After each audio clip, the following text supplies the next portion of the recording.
ॐ यश्छन्दसां वृषभो विश्वरूपः छन्दोऽभ्योऽध्यमृतात्संबभूव समेन्द्रो मेधया स्पृणोतु अमृतस्य देवधारणो भूयासम् शरीरं मे विचर्षणम् जिह्वा मे मधुमत्तमा कर्णाभ्यां भूरिविश्रुवम् ब्रह्मणः कोशोऽसि मेधया पिहितः श्रुतं मे गोपाय ॐ शान्तिः शान्तिः शान्तिः हरिः ॐ श्रीगुरुभ्यो नमः हरिः ॐ Universal prayer. O hidden light, vibrant in every atom. O hidden light, shining in every creature. O hidden love, embracing all in oneness. May each who feels himself as one with thee know he is also one with every other. Om Shanti, Shanti, Shanti. ಇಂದು ಭೃಗುವಾಸರ ವೈಶಾಖ ಶುದ್ಧ ಅಷ್ಟಮಿ. ಇಂತಹ ಶ್ರೇಷ್ಠವಾದ ಶುಕ್ರವಾರದ ಮುಸ್ಸಂಜೆಯಲ್ಲಿ ಶ್ರೀ ಲಲಿತಾ ಸಹಸ್ರನಾಮದ ಮುಂದುವರಿದ 10 ಶ್ಲೋಕಗಳ ಪಾರಾಯಣ ಪ್ರಾರಂಭದಲ್ಲಿ ಧ್ಯಾನ ಶ್ಲೋಕ. ನಮ್ಮೊಟ್ಟಿಗೆ ತಾವು ಕೂಡ ಪಾರಾಯಣವನ್ನು ಮಾಡಬಹುದು. ಓಂ ಧ್ಯಾಯೇತ್ ಪದ್ಮಾಸನಸ್ಥಾಂ ವಿಕಸಿತ ವದನಂ ಪದ್ಮಪತ್ರಾಯತಾಕ್ಷೇ ಹೇಮಾಭಾಂ ಪೀತವಸ್ತ್ರಾಂ करकलितलसद्धेम पद्मां वराङ्गीं सर्वालङ्कारयुक्तां सततमभयदां भक्तनम्रां भवानीं श्रीविद्यां शान्तमूर्तिं सकलसुरनुतां सर्वसम्पत्प्रदात्रीं ॐ ऐं ह्रीं श्रीं श्रीमात्रे नमः.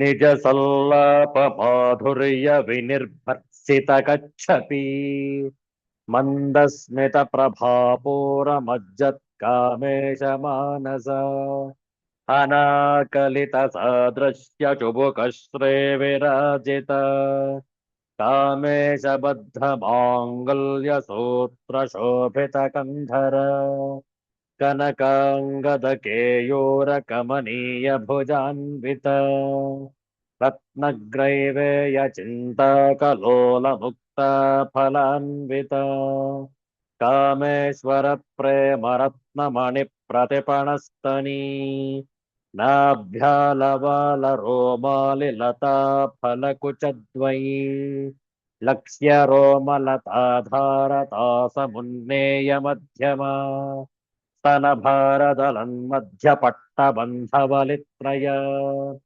अरुणारुणकोसुम्भवस्त्रभास्वत्कटीतटी रत्नकिङ्किणिकारम्यरसनादामभूषित कामेशज्ञातसौभाग्यमार्दवोरुद्वयान्वित माणिक्यमुकुटाकारजानुद्वयविराजित इन्द्रगोपपरिक्षिप्तस्मरतोणाभजङ्घिक कोढगुल्फाकोर्मपृष्ठजयिष्णुप्रपदान्वित नखदेधिति सञ्छन्ननमज्जनतमो गुणा पदद्वयप्रभाजालपराकृतसरोरुह सिञ्जानमणिमञ्जीरमण्डितश्रीपदाम्बुज मरली मन्दगमन महालावण्यशेवधिः ॐ शान्तिः शान्तिः शान्तिः हरिः ॐ श्रीगुरुभ्यो नमः। हरिः ॐ श्रीजगदम्बार्पणमस्तु। ನಾಮ ಜಪ ಹೇಳಿಕೊಟ್ಟ ನಂತರ ಪುನರಾವರ್ತನೆ. ಜಯ ಜಯ ಲಕ್ಷ್ಮೀ ನರಸಿಂಹ,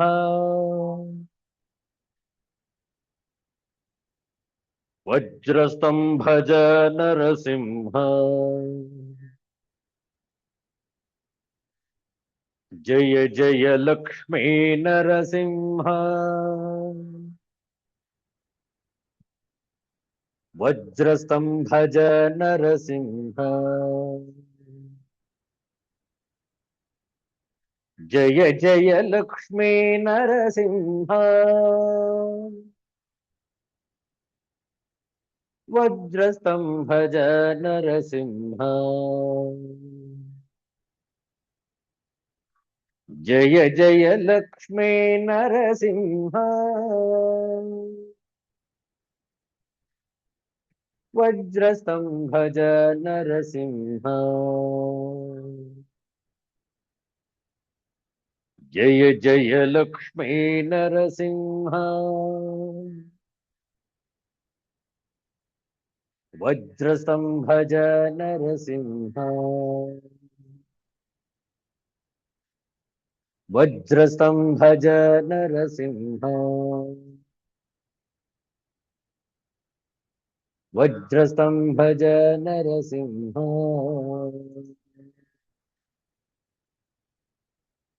ಲಕ್ಷ್ಮೀ ನರಸಿಂಹಸ್ವಾಮಿ ಕಿ ಜಯ.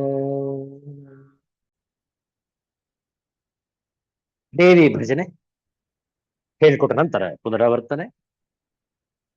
ಓಂ ಯಾ ದೇವಿ ಸರ್ವಭೂತೇಷು ಮಾತೃರೂಪೇಣ ಸಂಸ್ಥಿತ, ನಮಸ್ತಸ್ಯೈ ನಮಸ್ತಸ್ಯೈ ನಮಸ್ತಸ್ಯೈ ನಮೋ ನಮಃ. ಯಾ ದೇವಿ ಸರ್ವಭೂತೇಷು ಬುದ್ಧಿರೂಪೇಣ ಸಂಸ್ಥಿತ, ನಮಸ್ತಸ್ಯೈ ನಮಸ್ತಸ್ಯೈ ನಮಸ್ತಸ್ಯೈ ನಮೋ ನಮಃ. या देवी सर्वभूतेषु शक्तिरूपेण संस्थिता, नमस्तस्यै नमस्तस्यै नमस्तस्यै नमो नमः.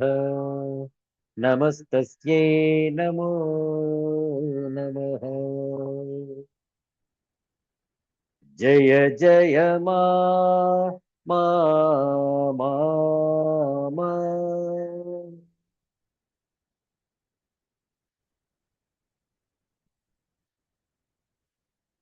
जय जय मा मा मा मा.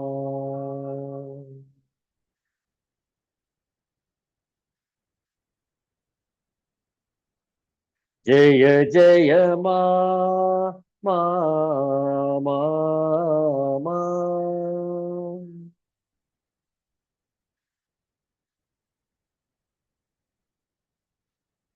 जय जय मा मा मा मा.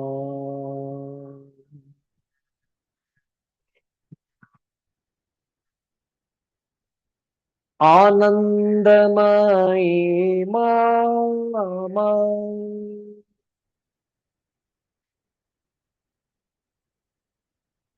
आनंद रूप मा मा.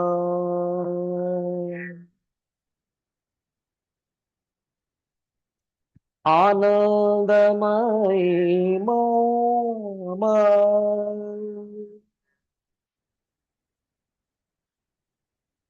आनंद रूप मा मा.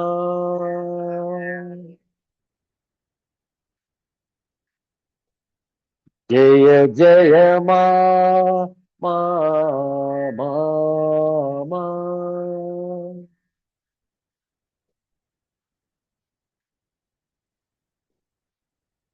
जय जय मा मा मा मा.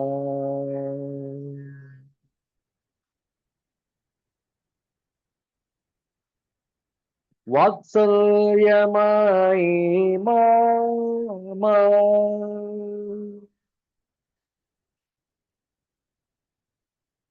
ವಾತ್ಸಲ್ಯ ರೂಪ ಮಾ ಮಾ.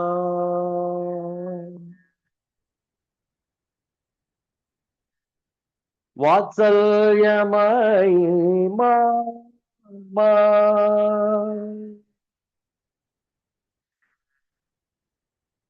ವಾತ್ಸಲ್ಯ ರೂಪ ಮಾ ಮಾ.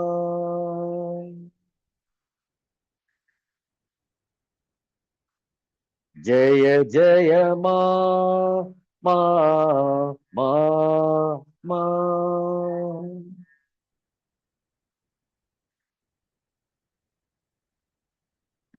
ಜಯ ಜಯ ಮಾ ಮಾ ಮಾ ಮಾ.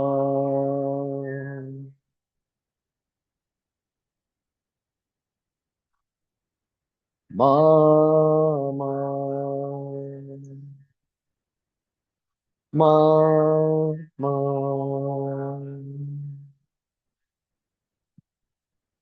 जगदम्बा माता की जय, गो माता की जय, गायत्री माता की जय, गंगा माता की जय, भारत माता की जय। सिद्धांत अवधूत चिंतन श्री गुरुदेव दत्त। जय जय रघुवीर समर्थ श्री सद्गुरुनाथ महाराज की जय। हर हर नमः पार्वती पतये, हर हर महादेव ಶಂಭೋ.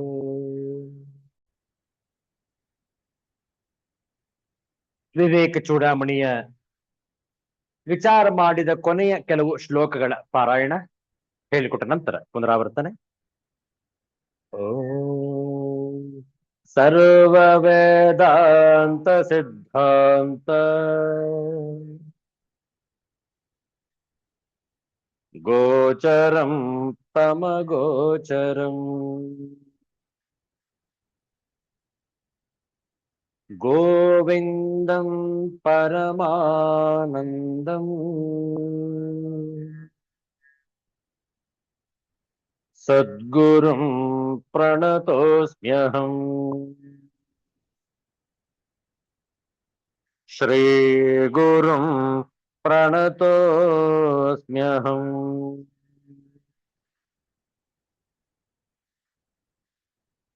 345ನೆಯ ಶ್ಲೋಕ. ಪರಾವರೈಕತ್ವ ವಿವೇಕವನ್ಹಿ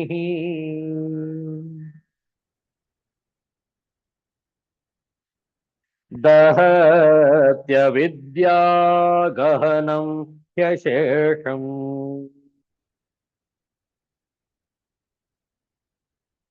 ಕಿಂ ಸ್ಯಾತ್ ಪುನಃ ಸಂಸರಣಸ್ಯ ಬೀಜಂ.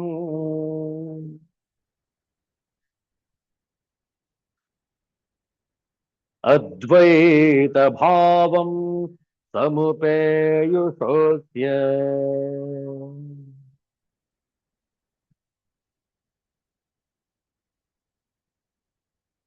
ಆವರಣಸ್ಯ ನಿವೃತ್ತಿರ್ಭವತಿ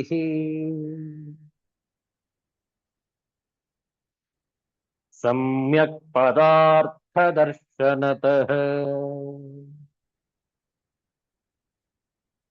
ಮಿಥ್ಯಾ ಜ್ಞಾನ ವಿನಾಶಸ್ತದ್ವತ್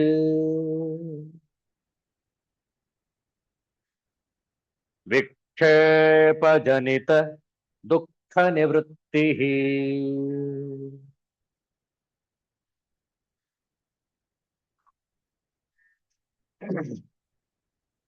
ಏತತ್ ತ್ರಿತಯಂ ದೃಷ್ಟಂ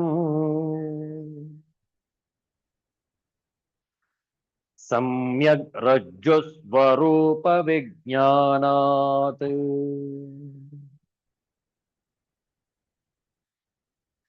तस्माद्वस्तु सतत्वं ज्ञातव्यम्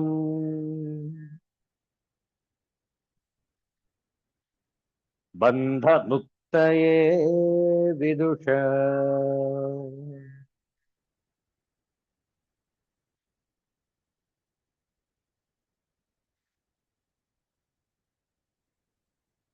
अयोग्नियोगादिव सत् समन्वयात्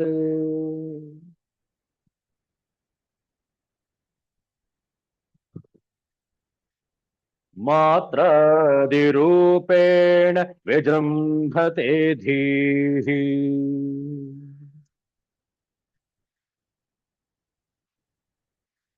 तत्कार्यमेतत्त्रितयं यतो मृषा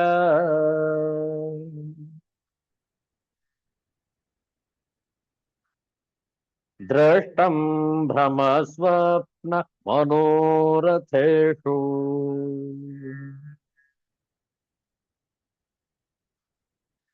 ततो विकाराः प्रकृतेरहं मुख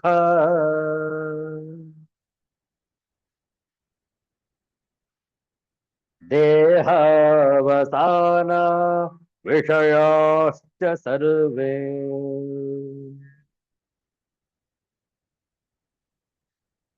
क्षणेन्यथा भावितया ह्यमीषा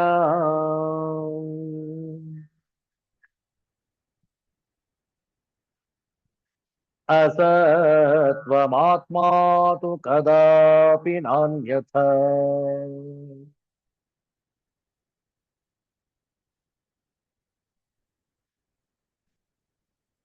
असत्वं आत्मा तु कदापि न अन्यथा। ಅಗ್ನಿಯ ಸಂಬಂಧದಿಂದ ಕಬ್ಬಿಣವು ಕಾದು ಕೆಂಪಾಗುವಂತೆ ಸದ್ವಸ್ತುವಾದ ಆತ್ಮನ ಸಂಬಂಧದಿಂದ ಬುದ್ಧಿಯು ಪ್ರಮಾತೃ ಪ್ರಮಾಣ ಪ್ರಮೇಯ ಮೊದಲಾದ ರೂಪದಿಂದ ತೋರಿಕೊಳ್ಳುತ್ತದೆ.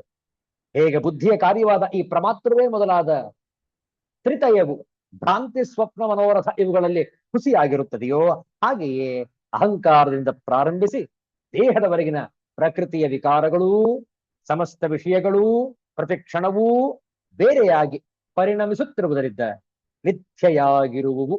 ಆತ್ಮನಾದರೋ ಯಾವಾಗಲೂ ಪರಿಣಮಿಸುವುದಿಲ್ಲ. ಎಂತಹ ಸ್ಪಷ್ಟವಾದ ನಿಲುವು ಆತ್ಮದ ನಿರೂಪಣೆಯಲ್ಲಿ, ಸ್ವಸ್ವರೂಪದ ಅನುಸಂಧಾನದಲ್ಲಿ. ಮುಂದೆ ನೋಡುವ. ನಿತ್ಯಾದ್ವಯ ಖಂಡಚಿದೇಕ ರೂಪ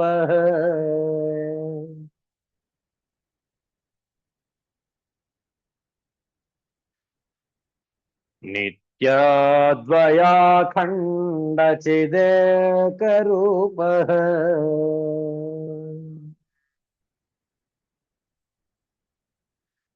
बुद्ध्यादिसाक्षी सदसद्विलक्षणः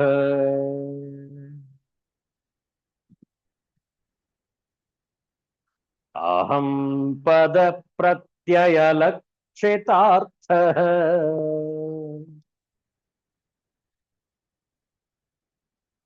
प्रत्यक्सदानन्दघनः परात्मा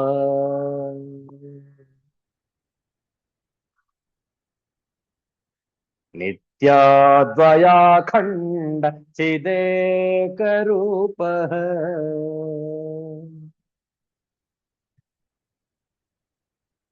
बुद्ध्यादिसाक्षी सदसद्विलक्षणः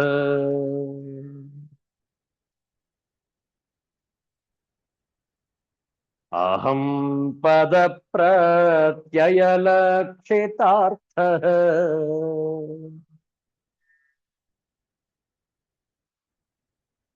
प्रत्यक्सदानन्दघनः परात्मा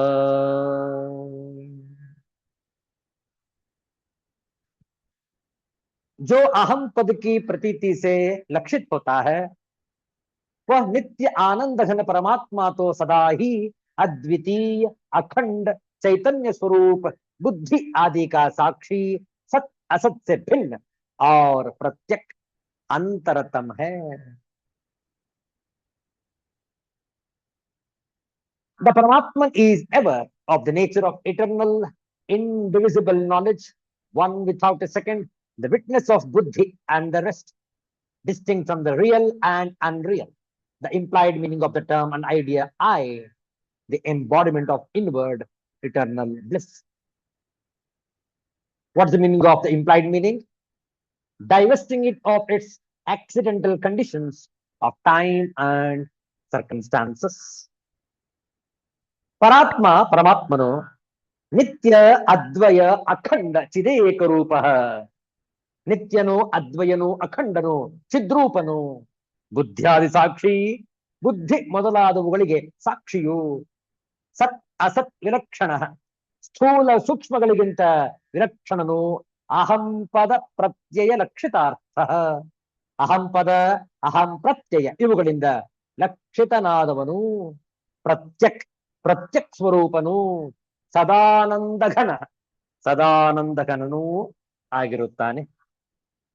ಪರಮಾತ್ಮನು ನಿತ್ಯನೂ ಅದ್ವಯನೂ ಅಖಂಡನೂ ಚಿದ್ರೂಪನು ಬುದ್ಧಾದಿಗಳಿಗೆ ಸಾಕ್ಷಿಯು ಸ್ಥೂಲ ಸೂಕ್ಷ್ಮಗಳಿಗಿಂತ ವಿಲಕ್ಷಣನು ಅಹಂಪದ ಪ್ರತ್ಯಯಗಳಿಂದ ಲಕ್ಷಿತನಾದವನು ಪ್ರತ್ಯಕ್ ಸ್ವರೂಪನು ಸದಾನಂದಘನನು ಆಗಿರುತ್ತಾನೆ.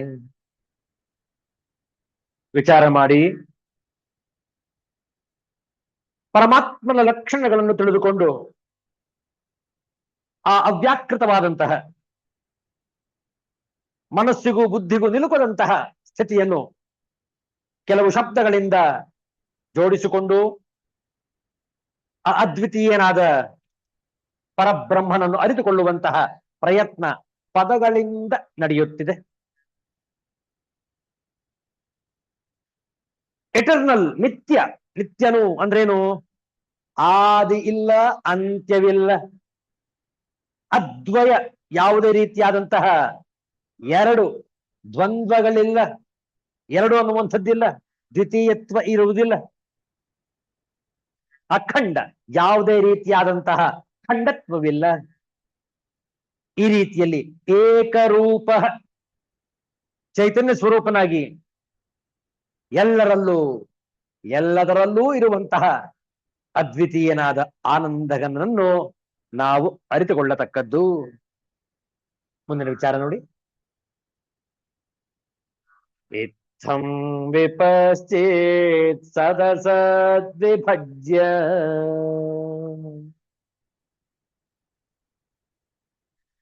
ನಿಶ್ಚೇತ್ಯ ತತ್ವಂ ನಿಜಬೋಧ ದೃಷ್ಟ್ಯ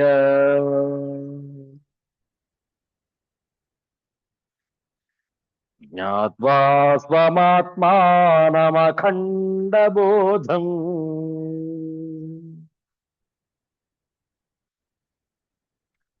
ತೇಭ್ಯೋ ವಿಮುಕ್ತಃ ವಯಮೇವ ಶಾಮ್ಯತಿ.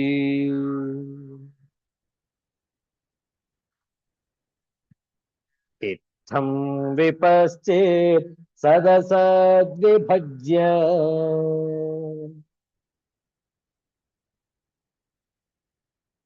ನಿಶ್ಚೇತ್ಯ ತತ್ವಂ ನಿಜಬೋಧ ದೃಷ್ಟ್ಯ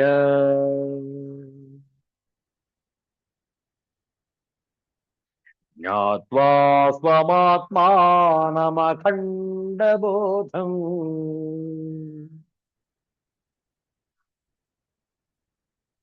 ತೇಭ್ಯೋ ವಿಮುಕ್ತಃ ವಯಮೇವ ಶಾಮ್ಯತಿ.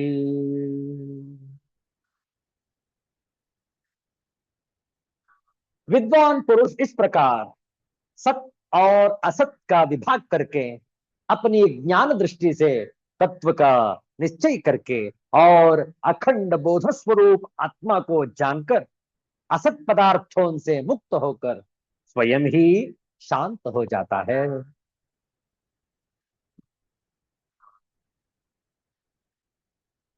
The wise man, discriminating thus the real and the unreal, ascertaining the truth through his eye of illumination and realizing his own self, which is knowledge absolute, gets rid of the obstructions and directly attains peace. What's the truth? The identity of Jiva and Brahman. What are the obstructions? We have already discussed in the shloka 347. ವಿಪಶ್ಚಿತ್ ಜ್ಞಾನಿಯಾದವನು ಇತ್ತಂ ಹೀಗೆ ಸತ್ ಅಸತ್ ವಿಭಜ್ಯ ಸದ್ವಸ್ತುವನ್ನು ಅಸದ್ವಸ್ತುವನ್ನು ವಿಂಗಡಿಸಿ ನಿಜಬೋಧ ದೃಷ್ಟಿಯ ಸ್ವಾನುಭವ ದೃಷ್ಟಿಯಿಂದ ತತ್ವಂ ವಸ್ತು ಯಾಥಾತ್ಮ್ಯವನ್ನು ನಿಶ್ಚಿತ್ಯ ಗೊತ್ತು ಮಾಡಿಕೊಂಡು ಅಖಂಡ ಬೋಧಂ ಅಖಂಡ ಜ್ಞಾನ ಸ್ವರೂಪನಾದ ಸ್ವಂ ಆತ್ಮಾನಂ ತನ್ನ ಆತ್ಮನನ್ನೇ ಜ್ಞಾತ್ವ ಅರಿತುಕೊಂಡು ತೇಭ್ಯ ಆ ಅನಾತ್ಮ ವಸ್ತುಗಳಿಂದ ವಿಮುಕ್ತ ಮುಕ್ತನಾಗಿ ಸ್ವಯಂ ಏವ ತಾನಾಗಿಯೇ ಶಾಮ್ಯತಿ ಶಾಂತನಾಗುತ್ತಾನೆ. ಜ್ಞಾನಿಯಾದ ಮುಮುಕ್ಷುವು ಹೀಗೆ ಸದ್ವಸ್ತುವನ್ನು ಅಸದ್ವಸ್ತುವನ್ನು ವಿಂಗಡಿಸಿ ವಿಚಾರದಿಂದ ಉತ್ಪನ್ನವಾದ ಸ್ವಾನುಭವ ದೃಷ್ಟಿಯಿಂದ ವಸ್ತು ಯಾಥಾತ್ಮ್ಯವನ್ನು ಗೊತ್ತು ಮಾಡಿಕೊಂಡು ಅಖಂಡ ಜ್ಞಾನ ಸ್ವರೂಪನಾದ ತನ್ನ ಆತ್ಮನನ್ನೇ ಅರಿತುಕೊಂಡು ಆ ಅನಾತ್ಮ ವಸ್ತುಗಳಿಂದ ಮುಕ್ತನಾಗಿ ತಾನಾಗಿಯೇ ಶಾಂತನಾಗುತ್ತಾನೆ. ಸದ್ವಸ್ತು ಅಂದ್ರೆ ಯಾವುದು? ಬ್ರಹ್ಮವೇ ಸದ್ವಸ್ತು. ಅಸದ್ವಸ್ತು ಅಂದ್ರೆ ಯಾವುದು?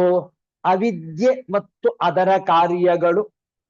ಅವಿದ್ಯಾ, ಕಾಮ, ಕರ್ಮ, ಆವರಣ ಶಕ್ತಿ, ವಿಕ್ಷೇಪ ಶಕ್ತಿ, ಆ ವಿಕ್ಷೇಪ ಶಕ್ತಿಯಿಂದ ಉಂಟಾದಂತಹ ದುಃಖಗಳು ಇವೆಲ್ಲವೂ ಕೂಡ ಅಸದ್ವಸ್ತುವು. ಹೀಗೆ ಜ್ಞಾನಿಯಾದ ಮುಮುಕ್ಷುವು ನಿತ್ಯ ಯಾವುದು ಅನಿತ್ಯ ಯಾವುದು ಸದ್ಯಾವುದು ಅಸತ್ಯಾವುದು ಎಂದು ತಿಳಿದುಕೊಂಡು ತನ್ನ ಆತ್ಮನನ್ನು ಅರಿತುಕೊಂಡು ಆ ಅನಾತ್ಮ ವಸ್ತುಗಳಿಂದ ದೂರನಾಗಿದ್ದುಕೊಂಡು ತನ್ನಲ್ಲಿ ತಾನೇ ಕಂಡುಕೊಂಡು ಶಾಂತನಾಗುವನು.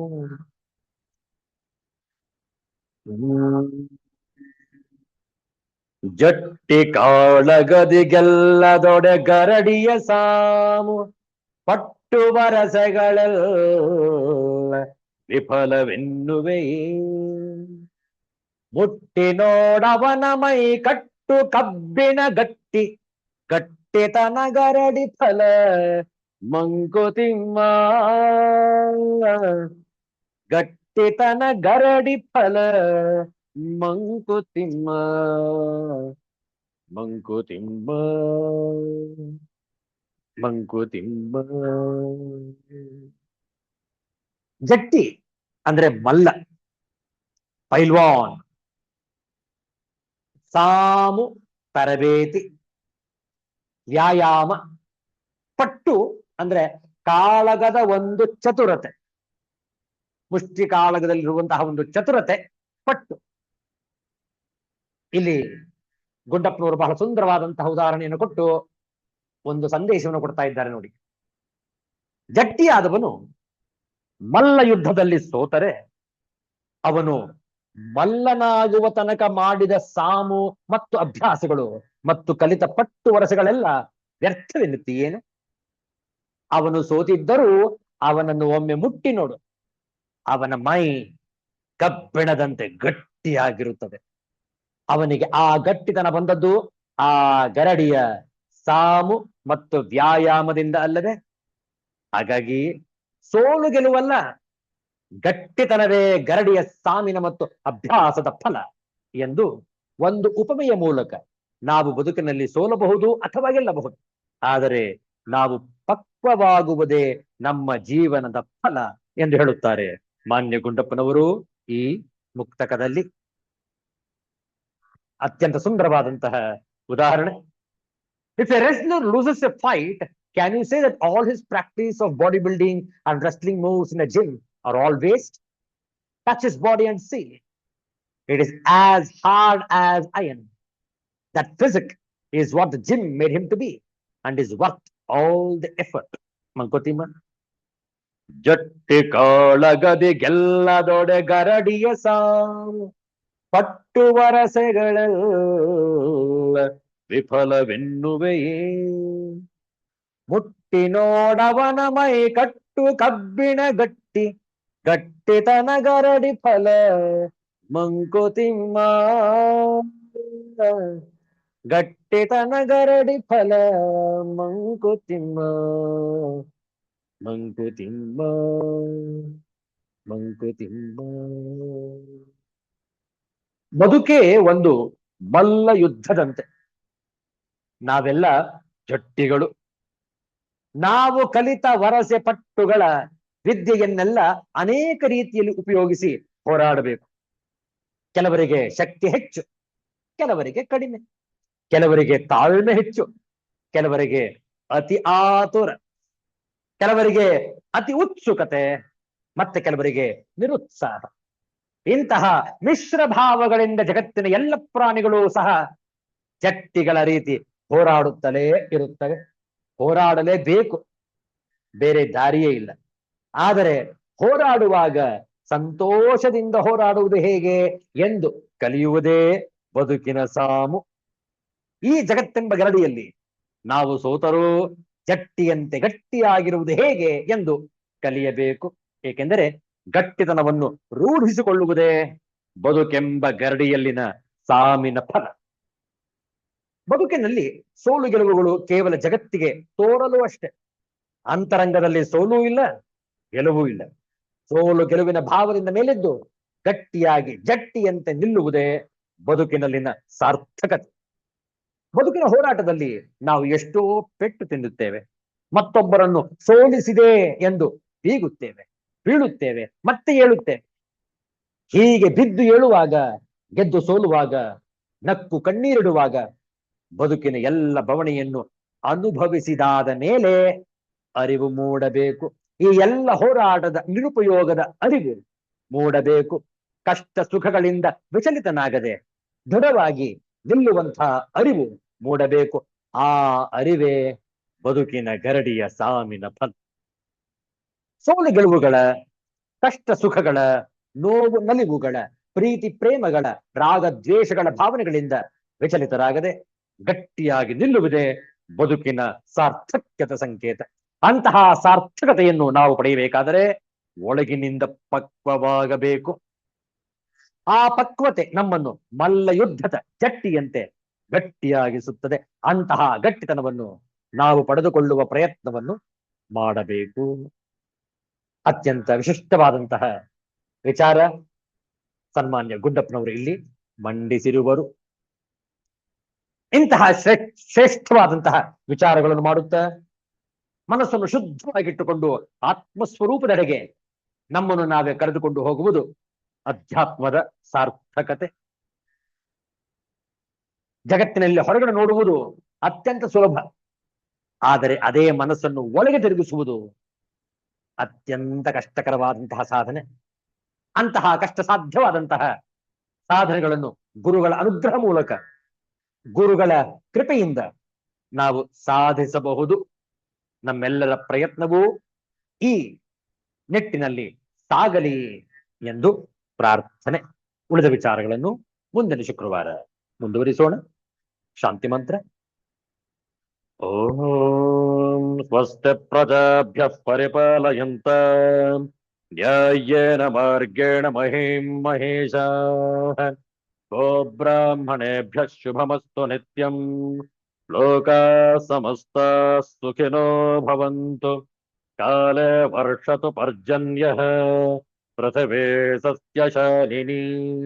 ದೇಶೋऽಯಂ ಕ್ಷೋಭರಹಿತಃ. ಬ್ರಾಹ್ಮಣಾಃ ಸಂತು ನಿರ್ಭಯಾಃ. ಸರ್ವೇಷಾಂ ಸ್ವಸ್ತಿ ಭವತು. ಸರ್ವೇಷಾಂ ಶಾಂತಿರ್ಭವತು. ಸರ್ವೇಷಾಂ ಪೂರ್ಣಂ ಭವತು. ಸರ್ವೇಷಾಂ ಮಂಗಳಂ ಭವತು. ಓಂ ಶಾಂತಿ ಶಾಂತಿ ಶಾಂತಿಃ. ಹರಿಃ ಓಂ. ಶ್ರೀ ಗುರುಭ್ಯೋ ನಮಃ. ಹರಿಃ ಓಂ. ಮತ್ತೆ ಭೇಟಿಯಾಗೋಣ. ಎಲ್ಲರಿಗೂ ಒಳಿತಾಗಲಿ, ಎಲ್ಲರಿಗೂ ಶುಭವಾಗಲಿ. ಜೈ ಶ್ರೀ ಗುರುದೇವ ದತ್ತ.